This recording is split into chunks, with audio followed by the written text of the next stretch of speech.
Welcome back to the Gaming Malta stage here at ICE 26, and I'm delighted to be joined by Jonna Dunland, the Head of ESG at Betsson Group. Jonna, how is ICE going for you so far? ICE is always a wonderful experience. It's intense, there's a lot going on. And if you ever wonder why you're in this industry, I guess this is where you realize the benefits of it, basically. Absolutely, a good show so far. Let's kind of pivot now to your topic of sustainability. You recently took part in a panel titled "The Cost of ESG, Is Sustainability Dead?" Well, what is the answer to that question? Well, the short answer is no, it's not dead.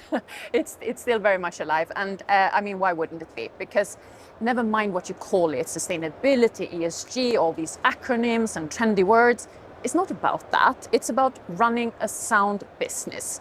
And that's always trendy, if you will. It's really about building sort of sustainable relationships over time with all of your stakeholders. And that's always interesting for a company who wants to be profitable and successful. I like to refer to the UN definition of sustainability. They say that it's all about meeting the needs of the present without compromising the ability of future generations to meet their own needs.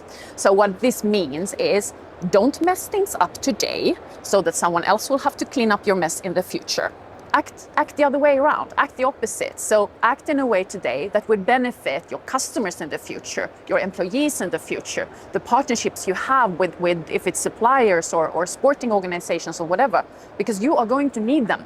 If you want your company to be around in 5 years, in 15 years, in 50 years, you're going to need customers then, you're going to need employees, you're going to need partners. So that's how you think about sustainability, as a way of doing business over time. Sustainability has been key for Betsson, hasn't it? You've supported the sustainable gambling zone at ICE several years now. I mean, how important is it for you to be active in that space? This is really somewhere where we as an industry have to come together.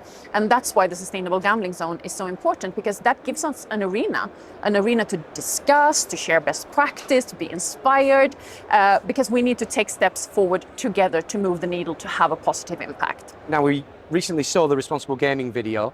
Tell us the thinking behind that and the strategy. Responsible gaming is at the core of sustainability at Betsson. Without it, we're nothing.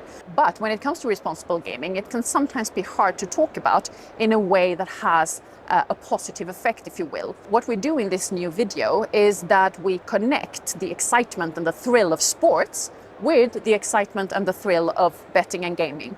So this video shows, for example, that in sports you use all kinds of protective gear. You put on a helmet, shin pads, whatever, you have a referee. It's no different really to using sustainable gambling, responsible gambling tools to stay safe, to stay in control of your gambling. So we need to sort of take the drama, I guess, take the drama out of responsible gambling and make it something that's as easy, as obvious, as normal, if you will, as putting on your helmet or putting on your shin pads when you do sports. Nice analogy, I like that. And let's pivot now to Malta and the Make It in Malta campaign, and also Envision 2050. These are, key pillars of Malta's long-term strategy. Give us your spin on the sustainability aspect of that and how Malta is still at the forefront of the gaming industry. From a sustainability perspective, it's all about having that stable setup. It's about having visions. It's about moving forward together and putting the right sort of setup in place for a company or a business to grow. That's the ambition that we see in the Make It in Malta campaign and also in the Vision 2050. And I was very happy when I read the Vision 2050. It was like music to my ears. The fact that they recognize that all of this is interlinked. So if you look at the society, if you look at the environment, if you look at governance, all of that together, only when that is interlinked and interconnected can we actually say that we have a sustainable society. Malta definitely has the possibilities, and with this holistic view, there's no stopping the Alien. So you sound very optimistic about the future.